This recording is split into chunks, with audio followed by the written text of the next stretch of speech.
नमस्कार मेरे प्रिय देशवासियों।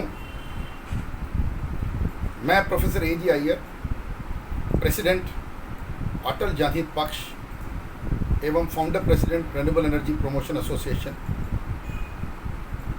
एवं president of markenomy foundation and editor in chief of inertia and markenomy आपके समक्ष आज एक बहुत ही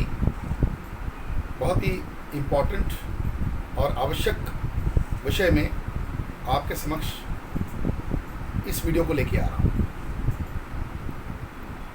पिछले 3-4 दिनों में अगर आप देखें तो एक तरह से कई मुद्दे हो रहे हैं, लेकिन एक इकोनॉमिक या आर्थिक रूप से भारत की जो एक मेजर इशू आ रही है वो है कोयले के मामले में, कि भारत में ऊर्जा मतलब बिजली पैदा करने के लिए जो कोयले के प्लांट हैं उनमें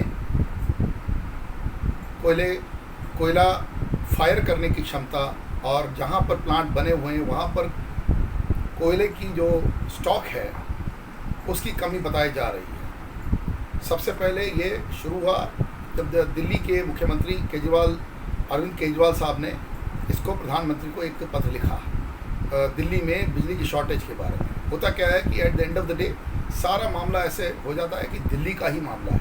मामला ऐसा नहीं था। मैंने उसी टाइम मुझे 3 चैनलों ने बुलाया पिछले 48 घंटों में, इनफैक्ट 4 चैनलों ने। सबसे पहले तो जी बिज़नेस ने मेरा एक इंटरव्यू लिया और वो प्राइम टाइम में लिया 9 तारीख को।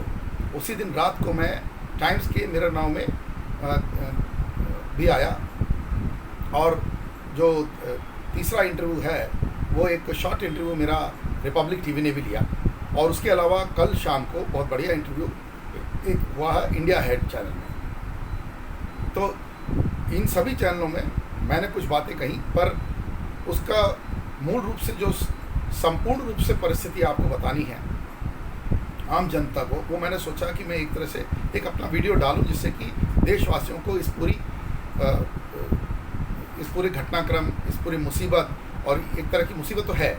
सबसे पहले तो क्या हुआ, अगर किसी को खांसी जुकाम है उसको पहले खांसी जुकाम को रख के बैठना नहीं है, उसको समझना है कहीं क्योंकि बन के कोविड ना बन जाए। तो ये जो आप क्या परिस्थिति समझते हैं ना, अगर आपकी सारे सिम्टम्स उस तरफ हैं तो हमें ज़रूर प्रिकॉशन लेना ज़रूरी है। तो कोयले का मामला कुछ इसी प्रकार का है कि हम कहना चाहते हैं कि हमें कोई दिक्कत नहीं है। एक तरफ सरकार अपनी पोजीशन ये मेंटेन कर रही है कि हमारे पास भरपूर स्टॉक्स हैं ठीक करने के लिए, मानते हैं भरपूर स्टॉक आपके कोल इंडिया और ये सब जो जितने नॉर्दर्न कोल फील्ड्स, साउथ ईस्टर्न कोल फील्ड्स, वो जितने आपके कोल फील्ड्स हैं इंक्लूडिंग वेस्टर्न कोल फील्ड्स आपके जो ये हैं, ये एक ज़माने में सब्सिडरी होते थे, अब ऑटोनॉमस हैं, पर इनकी अभी भी एक तरह से पोजीशन ये है कि कोल इंडिया इन पर कंट्रोल कर रहा है। तो बेसिकली कोल इंडिया को लेके बाकी सब लेके कुछ प्लांट कोल इंडिया के हैं, तो वो सब लेके अगर इनकी एफिशिएंसी की भी बात की जाए तो काफ़ी दिनों से कोल इंडिया पे सवाल भी उठ रहे हैं एफिशिएंसी और प्रोडक्टिविटी के। तो और जिस तरह से हमारे देश में ओपन कास्ट माइनिंग होती है,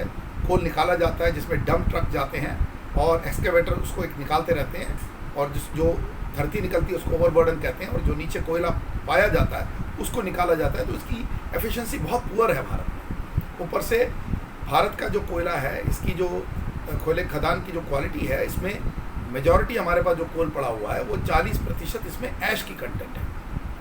और कैलोरीफिक वैल्यू अगर आप कहें तो हमें 3600 से 3800 किलो कैलोरीज पर किलोग्राम एवरेज मिलता है। और थोड़े कुछ एरिया है, जैसे एक एरिया सिद्धि डिस्ट्रिक्ट जो आधा MP में और आधा उत्तर प्रदेश में है। तो मतलब वाराणसी से आपके रेवा की तरफ जाने का जो रास्ता है उस पर पूरा का पूरा तो कोल बेल्ट इस एट देयर, और अनपारा वो स्पॉट आता है और शासन भी वहीं पे है। तो ये एक कोल बेल्ट है भारत का। और दूसरा एक कोल बेल्ट है जो जिसको ये वाला कोल बेल्ट हम विंध्याचल भी कह देते हैं उसको, क्योंकि अनपारा क्रॉस करके वो विंध्याचल का रीजन आ जाता है। तो दूसरा जो कोल, और ये बड़ा इंटरेस्टिंग डिस्ट्रिक्ट है, ये डिस्ट्रिक्ट बना 2008 में सिद्धि, और ये भारत का करीबन 40,000 मेगावाट मीन्स 40 गीगावाट बिजली का उत्पादन करता है कोयले के रूप से। तो सबसे बड़ा एरिया ये है क्योंकि भारत की टोटल कोयले से उत्पादन क्षमता 2000 गीगावाट के करीब है, उसमें से 40 तो यही बन जाते हैं। मतलब आप समझिए कि एक 20% जो भारत की बिजली इस एक इलाके में बनती है। अगर इसमें आप कोरबा वाला इलाका छत्तीसगढ़ का जोड़ दें, जो पीछे से कोरबा का बेल्ट है, वो जोड़ दें तो और एक 20 गीगावाट वहाँ से आ जाता है।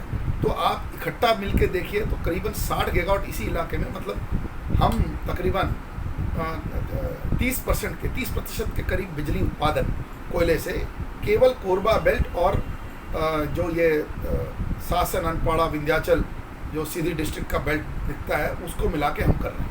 तो हमारे लिए सबसे मूल रूप से कोयले से बिजली उत्पादन का केंद्रित जो हमको केंद्र करना है, उसको केंद्रित करना है इस मामले को, तो वो है।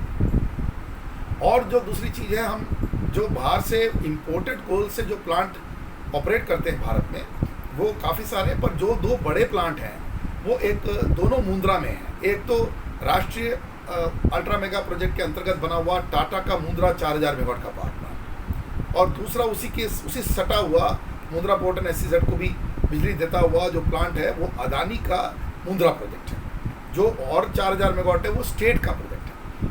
तो ये दोनों प्रोजेक्ट मिला के 8000 मेगावाट वहाँ पड़े हैं। ये एक बहुत बड़ी प्राइवेट सेक्टर की उपलब्धि वहाँ पर मानी जाएगी, जो बड़े प्लांट हैं। इसके अलावा जो तीसरा ऑपरेटर है भारत का वो JSW है, वो भी कोयला इंपोर्ट करके लाता है और इसको इस्तेमाल करता है अपने प्लांट्स में। और क्योंकि बेसिकली क्या है, मेनली आप समझिए सबसे अच्छा ग्रेड कोयला जो भारत में है वो 18 से 22% ऐश कंटेंट है उसके, और वो जो कोयला है वो ये इन बेल्ट्स में, कोरबा वाले बेल्ट में ज़्यादा मिलता है, और कुछ एरिया आपके विंध्याचल के बेल्ट में वहाँ भी पाया जाता है। तो वो लेटेस्ट माइनिंग टेक्निक से जो बनाया जा रहा है और जो निकाला जा रहा है और जो अच्छी क्वालिटी का कोल है वो अपने को जो किलो कैलोरीज है उसमें, मतलब जो heat content, gross calorie value जिसमें ऊर्जा की शक्ति बोलते हैं, उसके अंदर है वो ज़्यादा है। वो तकरीबन अपने को 4800 से 5000 किलो कैलोरीज पर किलोग्राम, जो मैंने कहा था आपको, जो एवरेज कोल हमारे कंट्री में है वो रफली 3600 किलो कैलोरीज पर किलोग्राम, 3800 तक है। ओडिशा भी अच्छा कोल माइनिंग करता है, जो शिंगभूम और ये सब एरिया हैं, ओडिशा में भी अच्छा कोयला निकलता है, छत्तीसगढ़ में निकलता है। तो हमारे पास जितने कोयले के राज्य हैं, वेस्ट बंगाल है तो जो कोयले प्रोड्यूस, और महाराष्ट्र के नागपुर और चंद्रपुर डिस्ट्रिक्ट में विदर्भ बेल्ट वेस्टर्न कोलफील्ड जो है वो अपना काम कर रही है। तो ये सब अगर हम एक समावेश करके देखें तो भारत की कोयले की क्वालिटी जो है वो एवरेज आउट कर दें तो उसमें हाई ऐश कंटेंट है, सल्फर कंटेंट भी हाई है, पर जो अच्छी क्वालिटी का कोल मिलता है वो भी है, पर वो लिमिटेड है। तो एक तरह से 80-20 प्रिंसिपल लगाई कि 80% हमारे पास पावर जनरेशन क्वालिटी का कोल है, बाकी जो है, जो क्वालिटी ऑफ कोल है वो पावर जनरेशन क्वालिटी का नहीं है। और सरकार के खुद के फिगर्स हैं जो मैंने कुछ सामने लाया हूँ और अभी भी ला रहा हूँ, कि अभी सरकार कह रही है कि हमारे पास भरपूर कोल है, और वो उनकी एक रिलीज़ में उन्होंने कहा कि 18.5 लाख 18.5 लाख टन प्रति दिवस कोयले की ज़रूरत पड़ रही है भारत में। और ये ज़रूरत केवल पावर प्लांट की नहीं है, ये ज़रूरत पावर प्लांट्स को और स्टील को और बाकी एरिया के कंजम्पशन को मिला के कह रहे हैं। ये केवल बिजली के उत्पादन के नज़रिए से नहीं देखा जाएगा। और इसमें से ये अगर हमको इसकी ज़रूरत है तो हम तकरीबन, सरकार ने भी कहा उसको ही, कि हम 17.5 लाख मेट्रिक टन प्रति दिवस हम उत्पादन करने की क्षमता में है। तो इफेक्टिवली सरकार कह रही है कि 1 मिलियन टन का गैप तो हमारे पास है, और वो इम्पोर्टेड कोल से ही, आप सीधा इससे निकालिए कि इम्पोर्टेड कोल से ही उसका मामला फिट होगा। तो बीच में क्या हुआ, बीच में बारिश हो गई और ज़बरदस्त बारिश हुई भारत में, जैसे वेस्टर्न इंडिया में और कई जगहों में 3-3 महीने, 3-3.5 महीने, अभी भी बारिश चल रही है। तो इसमें कई कोयले के खदान ईस्ट में है और वेस्ट में है, इनमें बारिश का पानी जमने के बाद ये प्रोडक्टिविटी थोड़ी कम हुई, कोविड के अपने मामले हैं, इनफ स्टाफ नहीं है, प्रोडक्शन इसलिए सफ़र कर रहा है। पर मैं इसको मानता हूँ ये टेम्परेरी, तो हर साल होता है ना। अब ठीक है, इस साल थोड़ा 15 दिन एक्स्ट्रा बारिश होगी, पर हर साल क्या हम इसके लिए तैयार नहीं थे क्या हम इस तरह की चीज़ जो हर बार होती है, फ्लडिंग होती है, क्या हम उसको नज़रअंदाज करके ये बात करें? तो ये भी बात मतलब जहन में नहीं आती है कि सरकार इसकी प्रिपरेशन में रहनी चाहिए, कोई भी सरकार। तो ये पावर मिनिस्ट्री का प्रॉब्लम नहीं है। RK सिंह साहब जो पावर मिनिस्टर हैं वो सारा काम करने की प्रयास कर रहे हैं, पर ये इनएफिशिएंसी ऑफ कोल एरिया है जिसमें कोल मिनिस्ट्री को ये सारा कुछ देखना है, कि इंश्योर करना है कि ये कमी जो पैदा हुई है इसका एक ही जवाब है कि जो पहले जब पीयूष गोयल साहब मंत्री थे, पता नहीं किसने उनको एडवाइस कर दिया गलत, उन्होंने इम्पोर्टेशन ऑफ कोल की तरफ उन्होंने एक तरह से गाज लगा दी अब वो जब ऐसी परिस्थिति में आप जाएंगे, आप अचानक आपको चाहिए, आप खोलना चाहेंगे इंपोर्ट, तो मार्केट परिस्थिति ऐसी होती है कि एनर्जी रिसोर्सेस में आप चाहे गैस हो या कोयला हो, आपको अचानक कोई सप्लाई करने को तैयार नहीं होगा जब तक आपका कोई बहुत बड़ा डिप्लोमेटिक मित्रता नहीं होगी। इसकी मैं एविडेंस आपको देता हूं कि भारत में तकरीबन 20 gigawatt natural gas based power plant आज भी आइडल पड़े हैं। इसमें आंध्रा में भी कुछ 3,500-4,000 हजार गीगावाट आइडल पड़ा हुआ है, और बाकी भारत का देखेंगे तो तकरीबन 20 गीगावाट केवल एनटीपीसी के नेचुरल गैस पावर प्लांट चल रहे हैं। वो भी अगर जैसे हम अपना दाबोल देखें जो सबसे बड़ा है, 2184 मेगावाट लेटेस्ट पावर प्लांट है, state of the art power plant है, वो भी 50% की क्षमता में चलने के लायक नहीं है, इतनी कम गैस उसको मिल रही है। उसमें भी दो विडम्बना है, तो भाई उसकी बिजली का कॉस्ट अगर ज़्यादा हुआ, मार्केट में गैस का प्राइस हुआ, तो महाराष्ट्र स्टेट इलेक्ट्रिसिटी बोर्ड उसको परचेस नहीं कर पाएगी, क्योंकि फिर बिजली का कॉस्ट और बढ़ेगा। अगर इनपुट कॉस्ट बढ़ना शुरू हो जाए तो कहाँ से वो अफोर्ड कर सकती है पब्लिक। आज मैं आपको बता रहा हूँ सबसे हाईएस्ट टैरिफ्स कंट्री में डोमेस्टिक टैरिफ जो हैं वो कई राज्यों में हो गए, जितने अर्बन राज्य हैं। महाराष्ट्र में भी हमारा MSEDC इलाके में भी आप कहेंगे 9 से 10 रुपये की अर्बन टैरिफ है, जो हम थाना डिस्ट्रिक्ट में या किसी और डिस्ट्रिक्ट में दे रहे हैं। वो बेसिकली क्या है, रेगुलेटर वो टैरिफ फिक्स कर रहा है, और कमर्शियल टैरिफ 14 रुपये के करीब, 13-14 रुपये के करीब पहुँच गए। और ये कहीं परिस्थिति अलग नहीं है, आप बेंगलोर चले जाएं, कर्नाटक, वहाँ पर भी बेस्कॉम जो है वो 8 रुपये 9 रुपये की टैरिफ दे रहा है, और जो क्या बोलते हैं कुछ इलाकों में कम देगा, अगर रूरल होगा, अर्बन होगा तो उसको ज़्यादा में दे देता है। तो ये प्रेशर में काम करते हैं लोग। और दूसरी चीज़ें इंडस्ट्रियल स्टेट्स हैं, वहाँ पर तो 14 रुपये की बिजली जा रही है। तो अल्टीमेटली आप समझिए, जब बिजली का उत्पादन का कॉस्ट इतना नहीं है तो ये मार्जिन क्यों आ रहे हैं। इसमें बहुत सारे अपने कंपोनेंट होते हैं, कोल एडजस्टमेंट चार्जेस कॉन्स्टेंटली आते हैं, तो कोयला अपने पास नहीं है। और ये समझा जाए महाराष्ट्र की दिक्कत क्या है। महाराष्ट्र की दिक्कत ये है कि महाराष्ट्र आफ्टर एनटीपीसी के जो भारत की सबसे बड़ी थर्मल पावर कंपनी है, जिसकी कैपेसिटी आज तकरीबन 60 गीगावाट थर्मल की हो गई है। उसके बाद नंबर 2 पे जो एंटिटी है, जो गवर्नमेंट की एंटिटी है, वो राज्य की एंटिटी महाजेनको है। महाजेनको नंबर 2 है थर्मल पावर प्लांट में, और सबसे बढ़िया थर्मल प्लांट चलाती है। कुछ इनके थर्मल प्लांट इतने एफिशिएंट हैं कि वो एनटीपीसी के पावर प्लांट के टक्कर में आ जाते हैं, मतलब बढ़िया चल रहे हैं ये। लेकिन अगर कोयला ही नहीं मिले इन प्लांट्स को, तो ये प्लांट कहाँ से जनरेट करेंगे। और ऊपर से एक प्रेशर है कि पुराने प्लांट को रिटायर कर दिया जाए। बिल्कुल कर दिया जाए, क्यों नहीं किया जाए। लेकिन मैं ये पूछता हूँ, जब आप पुराने प्लांट रिटायर कर रहे हैं तो आपका अरिथमेटिक फार्मूला, जो साइंटिफिक फार्मूला है, हमारी जो ग्रोथ रेट ऑफ इलेक्ट्रिसिटी है, अगर हम इकोनॉमिक ग्रोथ रेट को हम तकरीबन 8% पे वापस लाना चाहते हैं, तो हमारी इलेक्ट्रिसिटी की ग्रोथ रेट 12% से 15% होनी चाहिए, नहीं तो 8% ग्रोथ नहीं होगी आपकी। तो अगर इसको माना जाए, उस CAGR ग्रोथ को रखा जाए, साथ में जो प्लांट निकल रहे हैं और इनएफिशिएंट थे उनको ले गए, क्योंकि 50% के PLF के नीचे हैं वो सारे प्लांट, तो 25-30% के PLF पर तो प्लांट चलाना ही नहीं चाहिए, बंद कर देना चाहिए। तो एवरेज थर्मल पावर प्लांट की PLF 75 के ऊपर होनी चाहिए। कई पुराने सब क्रिटिकल प्लांट 90% के ऊपर PLF में चल रहे हैं एनटीपीसी के, ये मानना पड़ेगा। और जो एवरेज PLF एनटीपीसी की निकल रही है आज भी 70% के करीब है, बीच में गिर गई थी, 68% हो गई थी, क्योंकि डिमांड कम था। पर अचानक अब लेकिन हमको याद करना चाहिए, आज से हमने कई अवार्ड दिए हैं, एनर्शिया अवार्ड्स दिए हैं कई पावर प्लांट को, और दुर्लभ रूप से चाहे विंध्याचल हो, रामगुंडम हो एनटीपीसी का, या कोई बड़ा और भी कोई बड़ा पावर प्लांट हो, सिपत हो, इन सब के हमने एक टाइम पे कभी ना कभी ये प्लांट्स हमसे अवार्ड लेके गए हैं। कोरबा हो एनटीपीसी का, तो ये इनकी 90% के ऊपर इनकी प्लांट लोड फैक्टर्स थी। आज लेकिन एवरेज प्लांट लोड 70 के करीब है। अगर आप आइडियल थर्मल पावर प्लांट चलाना चाहते हैं तो आपको चाइनीज़ चला रहे हैं 50 पे और 55 के बीच में, उससे ऊपर वो नहीं चल पाते, क्योंकि उनके प्लांट एकदम इनएफिशिएंट है, कोल गजलर हैं।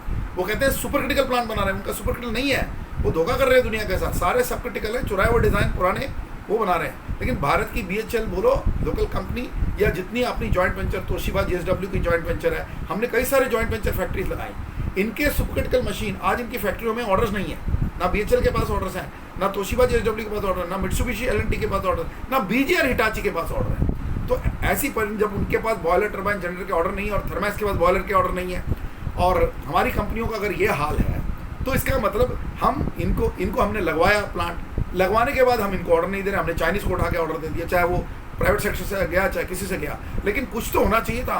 हमारे यहाँ तो हीरे की लोट और कोयले पे मोहर।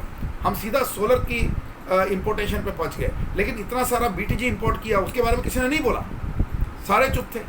देखिए मुंद्रा अडानी का जो प्लांट है वो शंघाई इलेक्ट्रिक का बनाया हुआ है 4000 मेगावाट, जबकि टाटा का तोशिबा और दूसान का जॉइंट वेंचर में बनाया, जो दूसान का बॉयलर्स और पूरा ईपीसी दूसान का है, कोरियन कंपनी का, और टरबाइन इनकी तोशिबा की है, वो 4000 मेगावाट मुंद्रा में। अब उसी तरह से शासन में चले जाइए, शासन की मशीन पूरी डोंगफेंग की है। वहाँ पर उत्तर प्रदेश में अनपारा में एक प्लांट है जो बेसिकली अब राज्य सरकार का हो गया, उसमें भी लगे हुए हैं चाइनीज़ मशीन। तो हम चाइना को कब रोक रहे थे? चाइना तो अंदर ही आया हुआ है पहले से भाई, और चाइना के तो बीटीजी बिक रहे हैं, जबकि यहाँ फैक्ट्री की कैपेसिटी बढ़ाई हमने जॉइंट वेंचर किया और इन फैक्ट्रियों को ऑर्डर नहीं मिला। ये 20% पे अपनी फैक्ट्री चला रहे हैं सारे।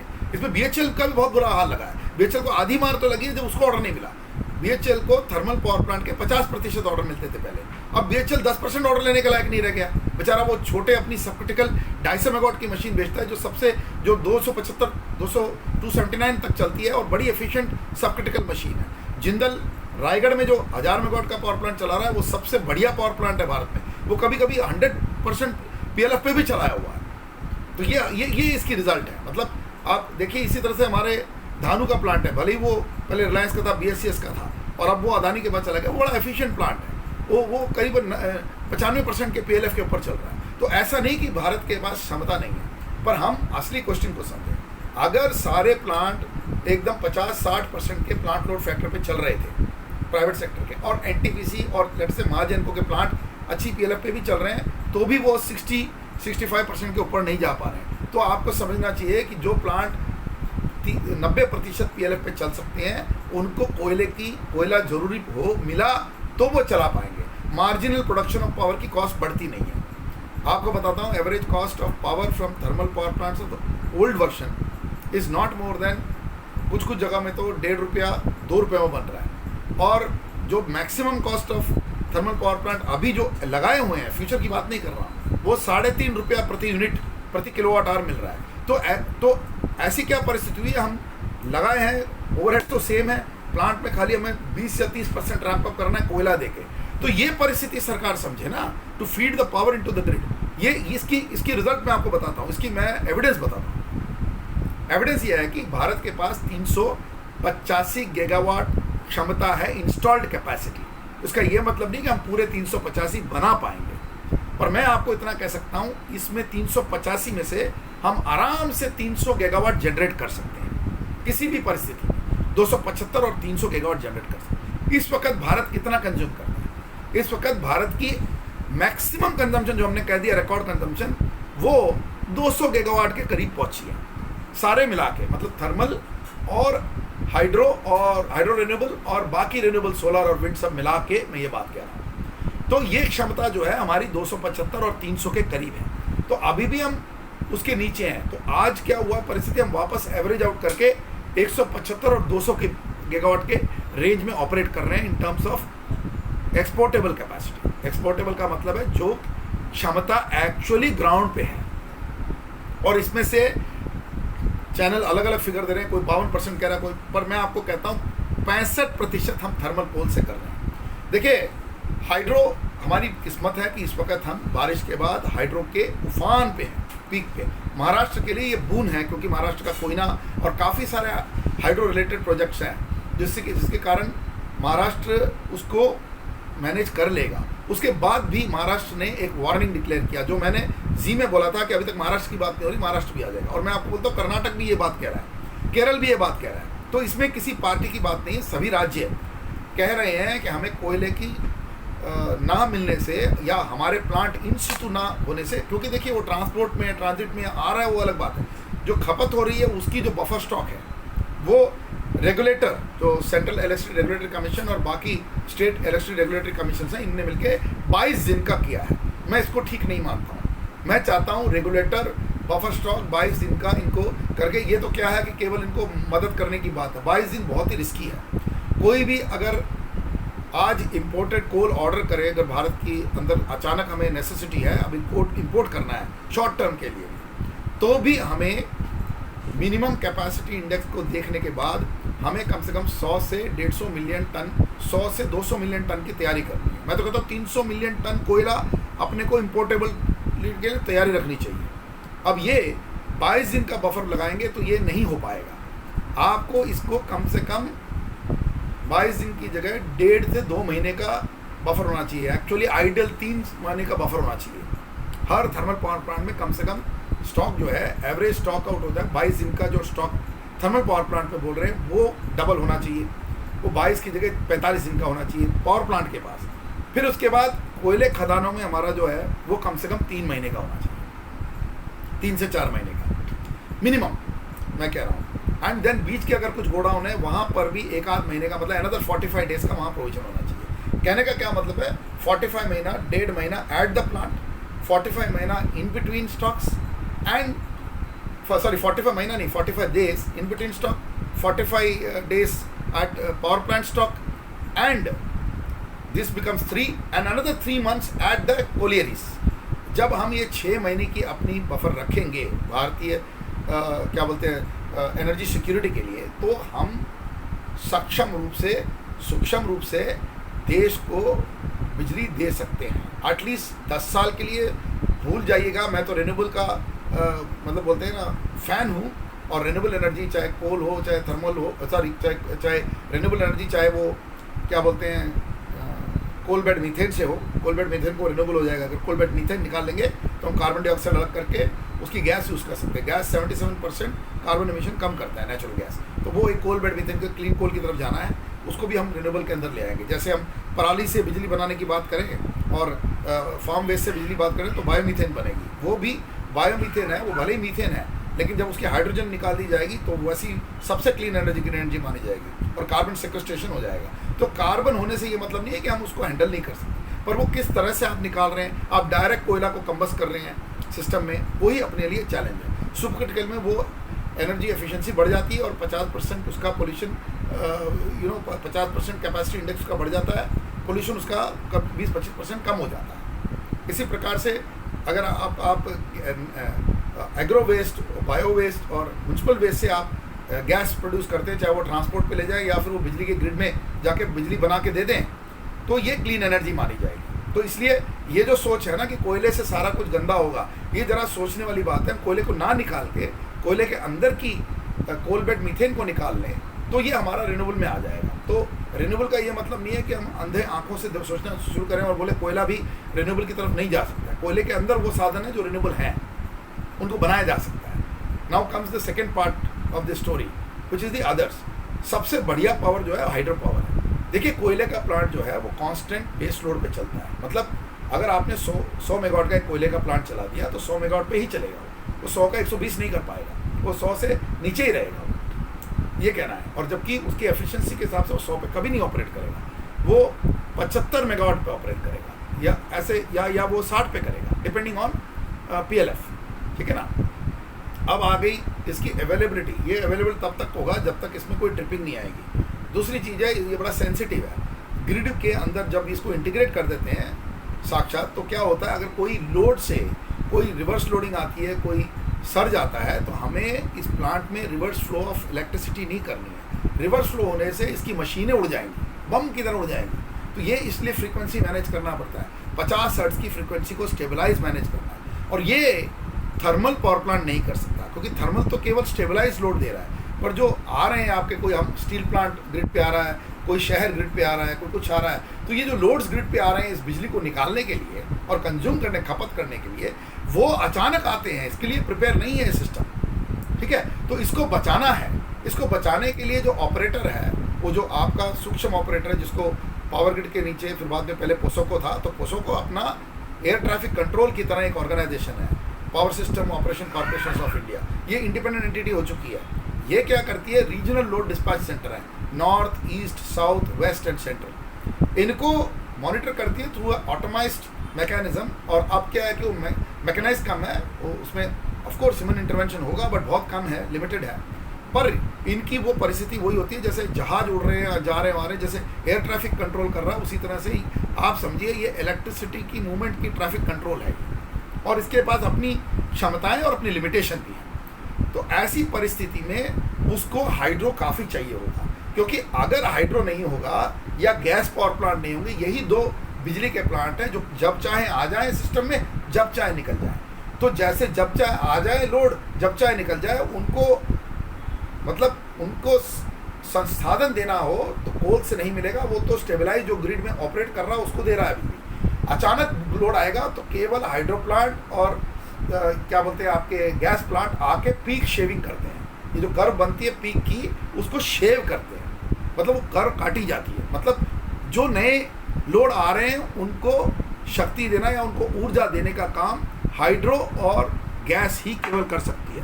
इसमें कोई और पावर प्लांट नहीं कर सकती है, ना न्यूक्लियर कर सकती है, ना विंड करती है, ना सोलर करती है। विंड और सोलर का क्या है कि उसका टाइम ऑफ डे का इम्पोर्टेंस है। अब जैसे सोलर है, वो 6 घंटे बिजली देगी आपको, उसके बाद क्या करेगी? वो 6 घंटे जब सूरज आएगा और ढलेगा उसके बीच में बिजली देगी। वो अगर 8 घंटे है तो वो 6 घंटे निकाल पाएगी, क्योंकि पीक जो होगा सूरज का उस समय निकालेगा। ये एक बात हो गई। दूसरी विंड एराटिक है, इनफॉर्म पावर है, वो आए जाए, और जो हमारे भौगोलिक वातावरण परिवर्तन जो हो रहा है, क्लाइमेट चेंज हो रहा है, उसके अंदर उसके ऊपर बहुत इम्पैक्ट ज़्यादा आता है, और वो कितना बिजली दे सकता है ये अपन नहीं जानते। पर हाइड्रो का कमाल है, हाइड्रो कम से कम भारत में 9 महीने अच्छी बिजली दे सकता है, क्योंकि हमारे यहाँ बारिशें भी होती हैं और ग्लेशियर मेल्ट से भी हमारा मिल रहा है।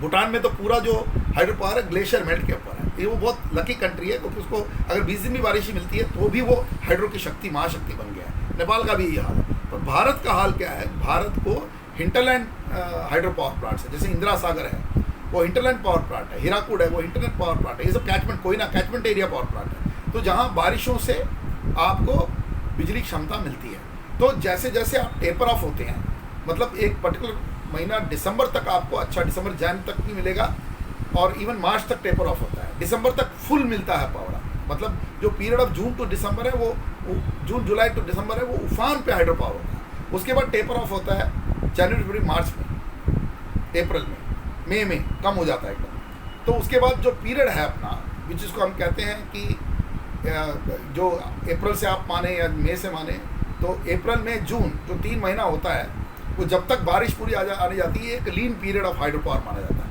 उस समय हमें दूसरों की क्षमता चाहिए, उस समय हम बड़े रिस्क में होते हैं। बाकी पीरियड में हम उतने रिस्क में नहीं होते अगर हम हाइड्रो को अप कर दें। पर विडंबना यह है कि भारत के पास इस वक्त केवल 46 गीगावाट हाइड्रो पावर है, जबकि हमारा जो ये है बनती है करीब 10 से 11% इन जनरेशन टर्म्स, इंस्टॉल कैपेसिटी है। पर क्योंकि इसकी अवेलेबिलिटी 100% है और एनर्जी एफिशिएंसी ऑफ कन्वर्शन 58% के ऊपर है, तो ये अपने को पूर्ण रूप से 9 महीने मिलती है। और उससे हमें क्या एडवांटेज है कि कम से कम हम उन 9 महीने संभाल सकते हैं। पर ये प्लग एंड प्ले है, जैसे मैंने कहा, जब चाहे आ जाए जब चाहे निकल जाए वाली बात है। तो वो कैपेसिटी है। उसके अलावा कई स्टोरेज प्रोजेक्ट हमको पानी की पुरवठा देते हैं, मतलब हमें पानी की शक्ति दे रहे हैं ये। तो जैसे भाखड़ा है, इंदिरा सागर है, जितने बड़े बड़े डैम हैं, इन्होंने अपने वाटर रिसोर्सेज का काम किया हुआ है। और देखिए कितना कमाल का प्लांट है। आज भारत के बाद अगर ये नहीं होते, हम पानी पीने के लिए तरस जाते हैं। आज भी हमारी पानी की क्षमता अर्बन बड़ी ख़राब हो चुकी है, रूरल भी। 50 लीटर प्रति पर कैपिटा हमारी वाटर की पर कैपिटा कंजम्पशन है, 50 लीटर प्रति पर्सन पर डे अर्बन में। और हमारी रूरल की क्या हालत है? वो है आज 30 लीटर प्रति पर्सन पर डे। वर्ल्ड हेल्थ ऑर्गेनाइजेशन का minimum healthy and decent human living के लिए 160 लीटर प्रति पर्सन पर डे है। और अगर अच्छी एडवांस लाइफ, मैं कहता हूँ डेवलपिंग कंट्री के भी अगर हिसाब से ट्रांजिशनल इकोनॉमी माने भारत को, हम ना तो हम डेवलपिंग से आगे निकल गए ट्रांजिशनल, पर डेवलप की तरफ नहीं जा रहे, बहुत लंबा चल रहा है। तो अगर हम ट्रांजिशनल इकोनॉमी है भारत, जो मैं हमेशा कहता हूँ, तो ट्रांजिशनल इकोनॉमी में भी आपको कम से कम 200 लीटर पर कैपिटा प्रति पर्सन पर डे देना पड़ेगा। लेकिन आप पैथेटिक सिचुएशन में हैं, तो हाइड्रो की क्या ज़रूरत है आप समझिए। दोनों storage project and pump storage, इसमें बिजली का आप फ्रिक्वेंसी कंट्रोल कर सकते हैं, ग्रिड की, जो मैंने थोड़ी देर पहले समझाया था। ग्रिड की फ्रिक्वेंसी हम थर्मल पावर प्लांट को भी तभी ऑपरेट कर पाएंगे जब उसमें हाइड्रो इनफ होगी। और यही बात मैं कहना चाहता हूँ कि जब वाजपेयी साहब का समय था, अटल बिहारी वाजपेयी साहब का समय 2003-2004 तक था, उस समय भारत की hydro power share total national power generation mix में 27.1% थी। और ये मैंने कही है, और हमारे गुरु श्री योगेंद्र प्रसाद, फॉर्मर चेयरमैन एनएचपीसी, ने ये बात 2 टूक कई बार कही है और हमारे को एंडोर्स किया है। आज वो नहीं रहे, 22 अप्रैल को उनका निधन हो गया, पर जो वो करके गए वो आज के ज़माने के एम विश्वेश्वरैया हमारे लिए। तो बिहार से आए थे और अच्छी तरह जानते थे बिजली नहीं आने से क्या होता है, डेवलपमेंट कैसे नहीं होता। वो इसको चैंपियन कर रहे थे कई बार। हमारे इनर्शिया फाउंडेशन में और इनर्शिया में काफ़ी उन्होंने बात करी। तो मैं उस बात को रखते हुए कहना चाहता हूँ कि हम इस बात को भूले नहीं, क्योंकि वाजपेयी साहब के चहेते Yogendra Prasad ji 50 gigawatt hydro initiative में उस समय he was the top name in that. तो हम भूल गए इस चीज़ को, बड़ी आसानी से भूल गए।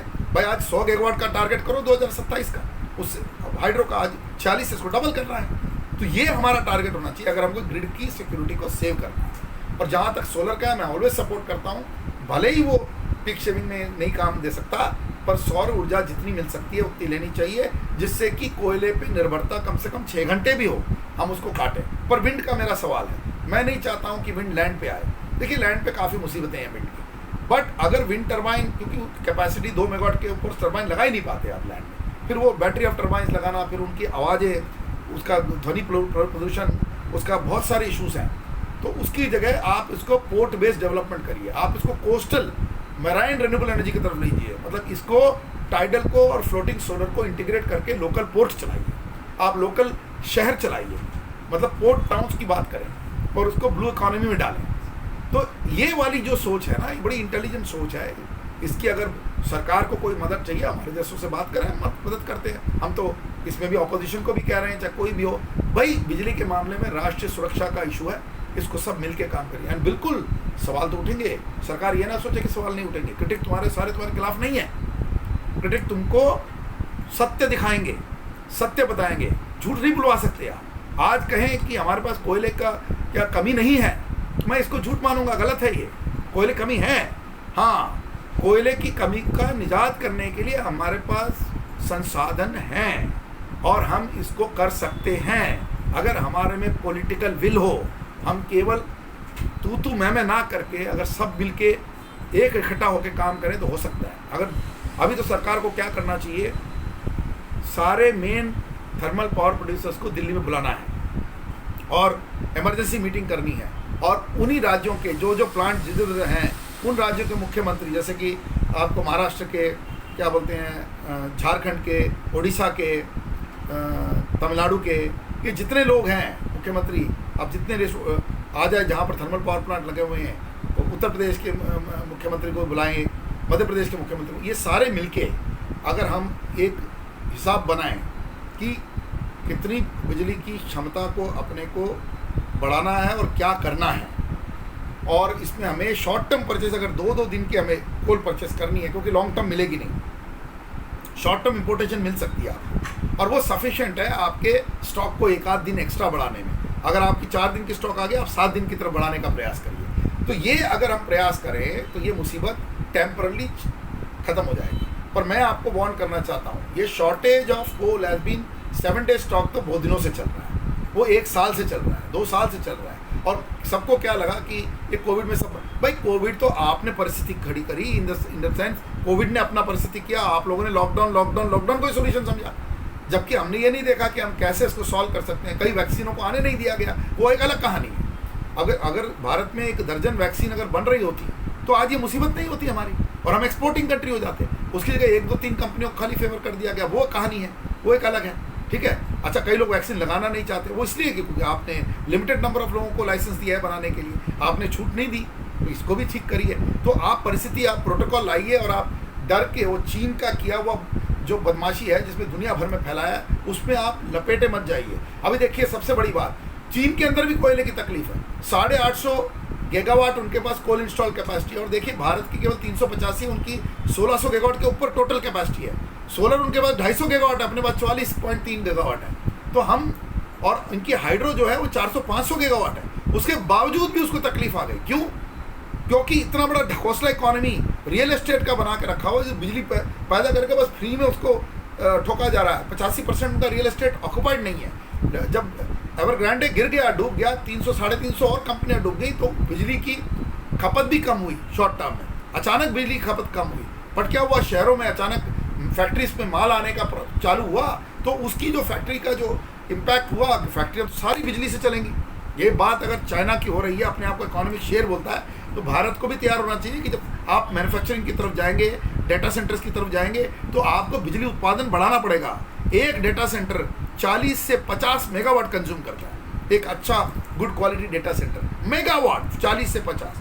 तो इसको देखिए, अब हम एआई की बात कर रहे हैं। जितना हम एआई, ब्लॉकचेन और फ्यूचर टेक्नोलॉजी सेंट्रिक हम काम करेंगे, हमारी बिजली की उत्पादन क्षमता बहुत भयंकर रूप से बढ़नी है। 20% CAGR की तैयारी करें।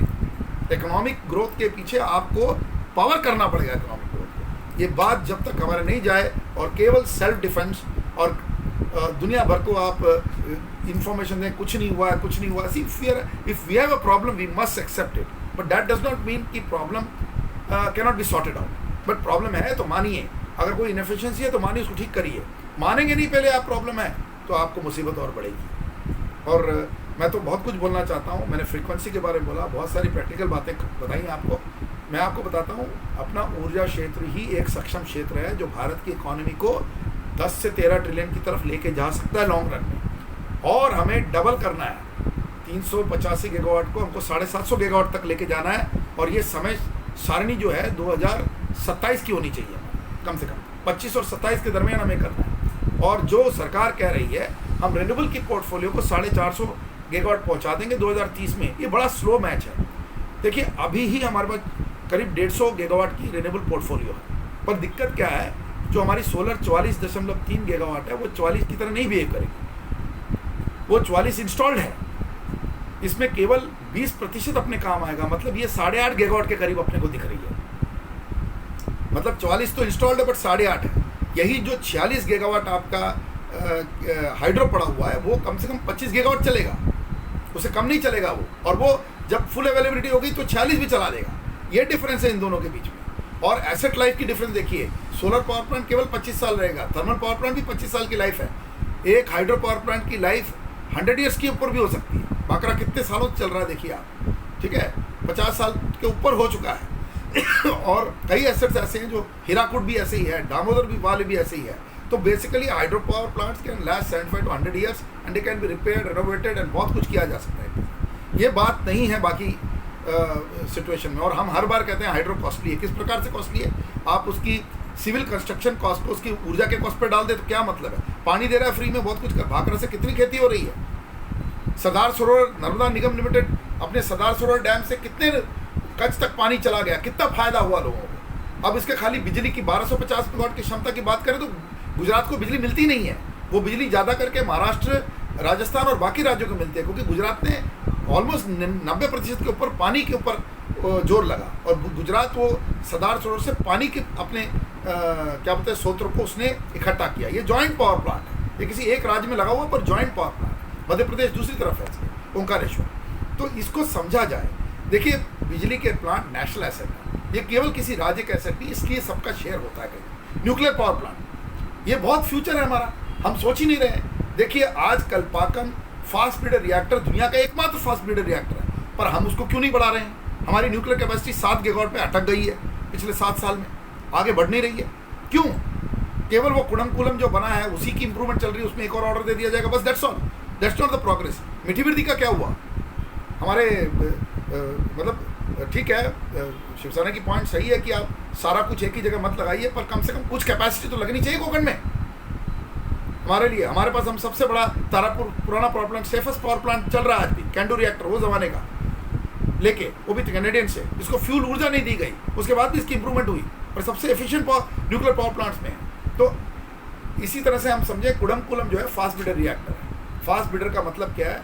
जो पहले स्टेज का जो रिएक्टर है वो एनरिच यूरेनियम बनाता है, वो प्लूटोनियम ग्रेड बॉम्ब बन सकता है, पर उसको ना बना के होमी भाभा का दिमाग था उस जमाने में। उन्होंने नेहरू साहब को समझाया कि हमें ये अमेरिकन की बात नहीं सुननी है, किसी की बात नहीं सुननी है अंतर्राष्ट्रीय, हमें क्लोज लूप रिएक्टर्स का तैयारी करना है। इसका मतलब क्या है कि जो स्पेंट फ्यूल फर्स्ट लेवल का रिएक्टर होगा वो सेकंड और थर्ड स्टेज रिएक्टर को फ्यूल करेगा। फाइनली होमी भाभा के विजन के अंदर जो था वो भारत सबसे बड़ा थोरियम डिपॉजिट कंट्री है, और थोरियम रिएक्टर बनाने की बात हुई। हमारे यहाँ इस पर काम ही नहीं हो रहा है, और मैं आपको बताता हूँ इस पे काम शुरू कर दें थोरियम रिएक्टर, 5 साल में थोरियम रिएक्टर तैयार हो सकता है। और अभी नहीं है, यूरोप के पास है, उसको लेके आए।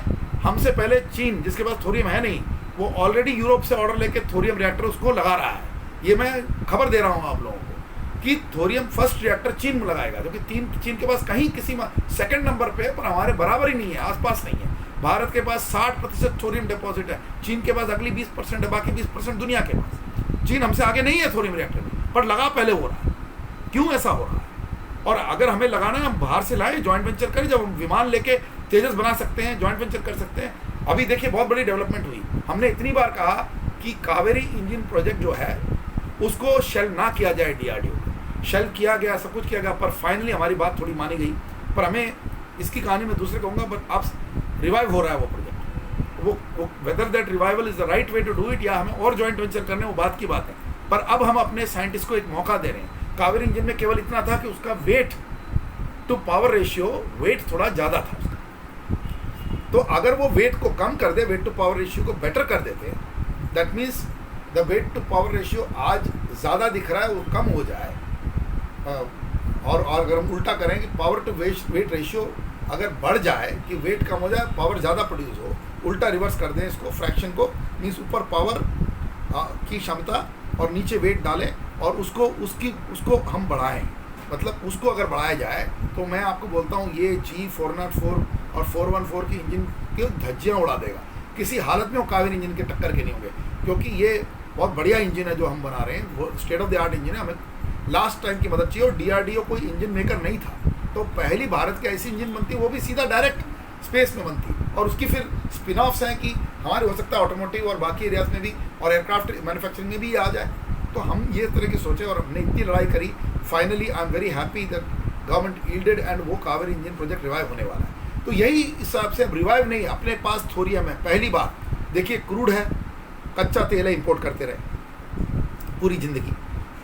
ट्रांसफार्मर बनाते हैं तो CRGO, cold rolled grain oriented steel, Bharat आज भी 80 से 90% इसकी इंपोर्ट करता है। गैस LNG के मामले में या किसी मामले में हम 50 से 60% अभी भी इंपोर्ट करते हैं। भारत की क्षमता अभी थोड़ी सी बढ़ी है because of indigenous production at KG D6 और बाकी जगह में, अदरवाइज तो हम मोस्टली इंपोर्ट ही कर रहे हैं, 60% के करीब हमारा इंपोर्ट हो जाता है। तो सिलिकॉन आज सोलर में हमने कहा यहाँ लीडरशिप होगी, यहाँ भी हमारी वही हालत है। हम सिलिकॉन में रॉ मटेरियल नहीं बना रहे हैं, हम केवल मॉड्यूल मेकर रह गए हैं। हमारे पास ना तो सेल मेकिंग कैपेसिटी है, ना इंगट मेकिंग कैपेसिटी है, ना सिलिकॉन रॉ सिलिकॉन से निकाल के वो क्या बोलते हैं आपको क्रिस्टल्स बनाने की, मोनोक्रोमस क्रिस्टल बनाने की हमारे पास कैपेसिटी नहीं है। तो हम सिलिकॉन से इलेक्ट्रिसिटी की तरफ सोलर में जाएँ, और जहाँ BTG है वहाँ भारत में जो मेन चीज़ लगती है बॉयलर टरबाइन जनरेटर, जिस पर लोड होता है, जो शाफ्ट होता है, वो शाफ्ट ही हमको बाहर से मंगानी पड़ती है। भारत में एक मैन्युफैक्चर नहीं है, और हम ये फोर्जिंग शाफ्ट जो हैं हमको बाहर से मंगानी पड़ती है, उससे BHEL का लेट हो जाता है। अगर फोर्जिंग शाफ्ट ही अगर 30 महीने नहीं मिली, 24 महीने मिली, BHEL कहाँ से डिलीवर करेगा समय पे? तो अब हमारे यहाँ फोर्जिंग की कैपेसिटी नहीं है। देखिए आप हर जगह हम इंपोर्टिंग साइकिल में इंपोर्ट पे डिपेंड किया। सबसे इम्पोर्टेंट चीज़ सिस्टम का हार्ट और लंग इंपोर्ट करते रहते हैं, और हम केवल अपना ढांचा, ऊपर का ढांचा बना के हम बड़े खुश हैं कि हमने इंडिजिनस आत्मनिर्भर कर लिया। ऐसे नहीं होगा आत्मनिर्भर, आपको ग्रास रूट पे जाना पड़ेगा। हमारी PLI स्कीम काम आनी चाहिए कि ग्रास रूट मैन्युफैक्चरिंग हो, बेसिक मैन्युफैक्चरिंग हो, केवल मॉड्यूल कैपेसिटी बढ़ती ना जाए।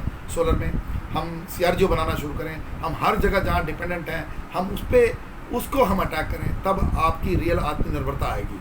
नहीं तो ये जो सारा है पिच एक PR पिच बना रहेगा और ये आगे नहीं बढ़ेगा। तो मैंने बहुत सारे मुद्दे के कोल को लेकर चला, पर मैं आपको बताना चाहता हूँ ये एक बहुत लंबी कहानी है, ये खाली एक दिन की कहानी नहीं है। और जाते जाते एक बात कहना चाहता हूँ, कुछ लोगों को भ्रम फैला रहे हैं, और अनफॉर्चुनेटली वो रूलिंग डिस्पेंसेशन में भी है कि डिस्कॉम्स की हालत ख़राब है इसलिए हो। भाई डिस्कॉम कोल नहीं खरीदता है, भारत के यूटिलिटीज़ अनबंडल हो गए हैं। ट्रांसमिशन कंपनीज, जनरेशन कंपनीज और डिस्ट्रीब्यूशन कंपनीज को अलग कर दिया गया है। कुछ मॉडल अलग है, जैसे गुजरात मॉडल में GUVNL जो है वो जनरेशन एसेट को कंट्रोल करता है, और वो नोडल कंपनी है for all the distribution company. परंतु कोयला तो GUVNL ही लेगा ना, कोयला डिस्कॉम क्यों लेगा? वो यूटिलिटी लेगा ना जो क्या बोलते हैं थर्मल पावर प्लांट ओन करता है। जो एसेट का ओनर है वही तो कोयला लेगा, उसके यहाँ कोयला स्टॉक होगा। तो ये भ्रम क्यों फैलाया जा रहा है कि डिस्कॉम के पास पैसा नहीं है इसलिए वो खरीद नहीं पा रहे? ये वाली बात कहाँ से आ गई? ये तो बहुत ही बड़ी मतलब इससे बड़ी मूर्खता की बात नहीं हो सकती है। तो ये सब बातें ना की जाएं, असली में कोयले की कमी को एड्रेस किया जाए।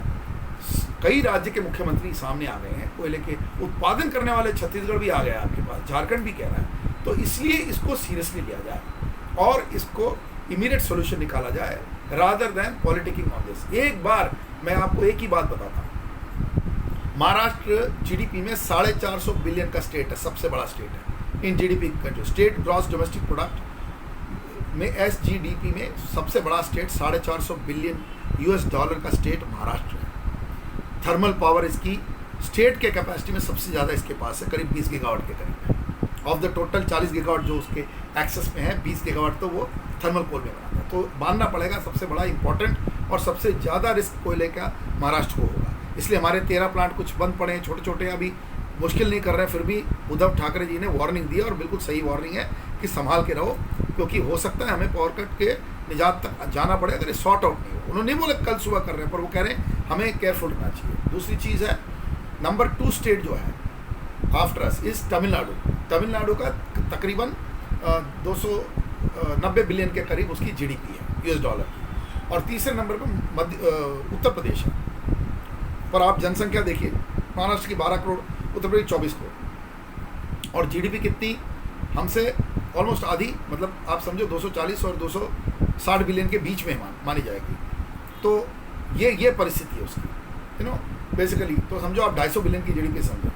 लेकिन मैं किस चीज़ पे आ रहा हूँ, पॉपुलेशन इंडेक्स है, इनएफिशिएंसी अपनी जगह, वो अलग टॉपिक है। मैं आ रहा हूँ इस बात पे कि आप NCR दिल्ली 140 बिलियन, ये राज्य आपका उत्तर प्रदेश 250 बिलियन समझिए, ठीक है, और हरियाणा का ले लीजिए, पंजाब का ले लीजिए, जीडीपी साथ में मिला के, तो आपके यही मिला के तकरीबन 550 से 600 बिलियन डॉलर की जीडीपी ट्रैक्शन मिल जाती है। और महाराष्ट्र को ले लीजिए, and let us take Gujarat also, तो गुजरात ने भी कोल की बात कही है। तो अगर आप ये दोनों की जीडीपी ले लीजिए तो महाराष्ट्र इस 450 बिलियन और गुजरात तकरीबन अगर हम 200 बिलियन का लेके चलें तो 650 बिलियन ये भी हो गए।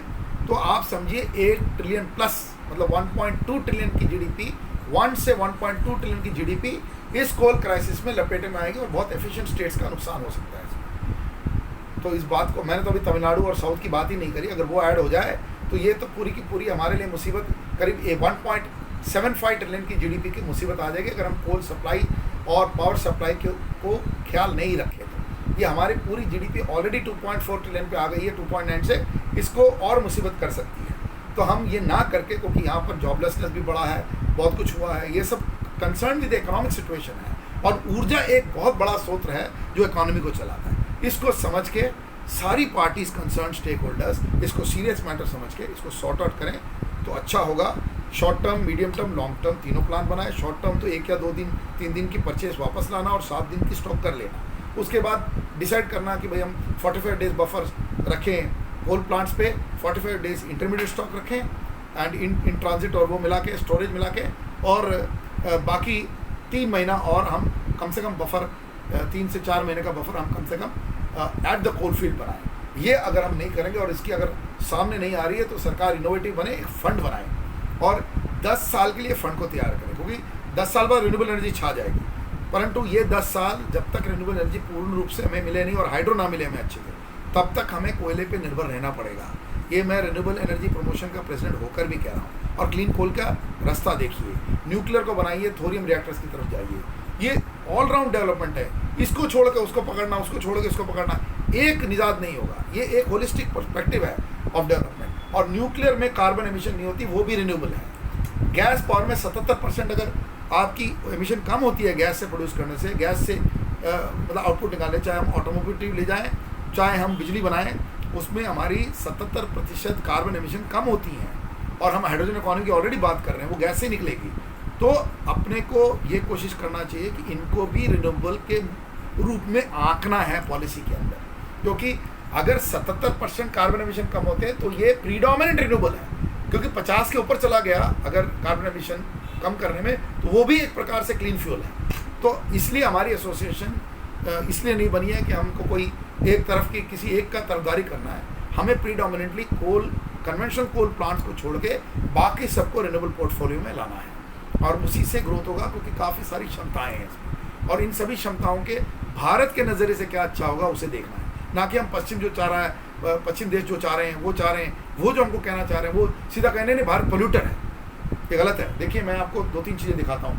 हमने ये जब पावर 18,000 गाँव हमारे जुड़े थे, भारत में 5,97,000 गाँव है, 18,000 गाँव जुड़े और वायर हुए, तो हमने कहा बिजली पहुँच गई, ये काम ना करें। देखिए अभी ये मुसीबत आ गई ना, बिजली नहीं पहुँच रही है, ये काम, ये मेरी कवर स्टोरी है, इन लिटरली 2018 की स्टोरी है ये, और इसमें हम कई चैनल्स में उस समय भी आए थे। उसके पहले जो हमने कहा था, एक बार कहा था हमारे पास सरप्लस पावर है, ये काफ़ी दिनों से कहा जा रहा है, ये जो ढकोसला है सरप्लस पावर का, छोड़ दें।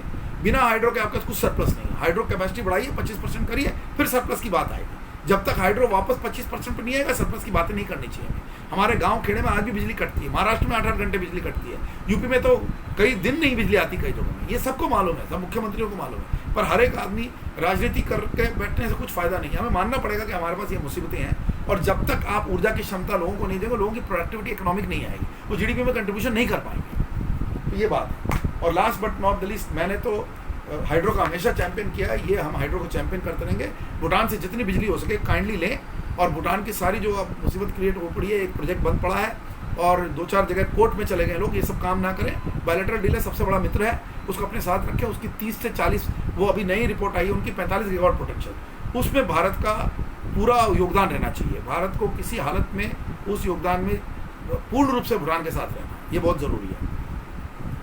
और मैं आपको बताना चाहता हूँ, हर चीज़ को ग्रिड के हिसाब से ना दें, थोड़ा डिसेंट्रलाइज डेवलपमेंट भी करें। और ये जो सटैट का स्कीम है, इसको आगे बढ़ाएं। सटैट गवर्नमेंट की खुद की स्कीम है, sustainable alternative towards affordable transportation. हमारी renewable energy promotion association shortly एक रिपोर्ट ला रही है, इवॉनिक जर्मनी के साथ मिलकर वो रिपोर्ट आ जाएगी और ये प्रस्तुत हो जाएगी 1 हफ्ते के अंदर। और वो रिपोर्ट मतलब सरकार इम्प्लीमेंट करे, क्योंकि सरकार की स्कीम के सपोर्ट में, क्योंकि वहाँ Tarun Kapoor joint secretary solar जो रह चुके हैं, जो जिनके कारण सोलर हुआ पहले MNRE में, उसी प्रकार से वो आज सेक्रेटरी हैं और वो बैठे हैं पेट्रोलियम मिनिस्ट्री में, वो अच्छा काम कर रहे हैं। हम सटैट को सपोर्ट कर रहे हैं और सटैट प्लस की बात कर रहे हैं। मतलब केवल गैस पराली, राइस हस्क और वेस्ट से गैस निकाल के केवल गैस ग्रिड में डालने की बात नहीं है, पर उससे निकल के रेसिप्रोकेटिंग इंजन चला के उससे बिजली भी का भी क्षमता उत्पादन हो सकती है और डिसेंट्रलाइज होगी, जिस तरह सोलर डिसेंट्रलाइज हो सकता है। तो बेसिकली सौर ऊर्जा और एनिमल वेस्ट से, बोवाइन वेस्ट से एनर्जी प्रोड्यूस करने की बात हो रही है, अलॉन्ग विद एग्रीकल्चर वेस्ट। इसके मतलब बहुत बढ़िया गेम स्कीम है। इसमें $25 बिलियन, 1,75,000 करोड़ की आउटले है। मैं समझता हूँ 5,000 प्लांट के लिए किया है, बट ये 10,000 प्लांट तो करने ही चाहिए, क्योंकि इसकी क्षमता 2-2.5 लाख प्लांट तक भी जा सकती है फ्यूचर में। पर हम आज $50 बिलियन 10,000 का करें तो हमने आधे कोल की मुसीबत को सॉर्ट आउट उस तरह से भी कर लेना है। तो हम थोड़ा डिसेंट्रलाइज, विकेंद्रीकरण की तरफ जाएँ, सारा कुछ ग्रिड के हिसाब से ना देखें और ये चश्मा बदलें कि ग्रिड होने से ही सब कुछ होगा। नहीं, हमें non grid based, micro grid based development भी बहुत पैरेलली करना है और डिसेंट्रलाइज डेवलपमेंट करना है। और ये जब तक विकेंद्रीकरण बेस्ड डेवलपमेंट नहीं होगा, भारत का सर्वोदय नहीं होगा। जो जयप्रकाश नारायण जी ने कहा था, सर्वोदय सबका उदय, और उसी को अगर हम अंत्योदय में जाएं, जो हम कह रहे हैं कि आखिरी मील के आदमी को भी, औरत को भी, या इंसान को भी हमें वो साधन पहुंचाने हैं, तो ये समझिए कि अल्टीमेट माइनॉरिटी की बात हो रही है। अब ये दोनों सोशलिस्ट आइडिया हैं और कोई इसको कह देता है कोई राइट की है, कोई लेफ्ट की है। देखिए, socialism larger aspect of welfare state है, तो वेलफेयर तो करना है। तो इसी तरह मैं कभी ना कभी आऊँगा बात करके कि हमें क्यों कुछ लोगों को जिनके पास निजात नहीं है, इतनी कॉस्टली बिजली नहीं खरीद सकते हैं, जैसे हम गैस नहीं खरीद सकते थे, इसी तरह कुछ लोगों को हम सब्सिडी ना करें, पर उनको संसाधन प्रोवाइड करें, उनको किसी प्रकार से मिनिमम गारंटीड लिविंग दे पाएँ। तो ये ज़रूरी है, यही तो सर्वोदय है। वही मैं वापस सर्वोदय की बात कहता हूँ जो हमारे जयप्रकाश नारायण जी ने कही थी, ग्रेटेस्ट मैन। उसकी बर्थडे भी पास आउट हुई 11 अक्टूबर। आज मैं आपके साथ बात कर रहा हूँ ऑलमोस्ट अगले दिन ही, और इसलिए मैं कह रहा हूँ उनका न्याय याद करके आज की परिस्थिति में न्याय करें जनता के साथ, ना कि पॉलिटिक्स करें। जय हिंद, जय महाराष्ट्र, सी यू अगेन।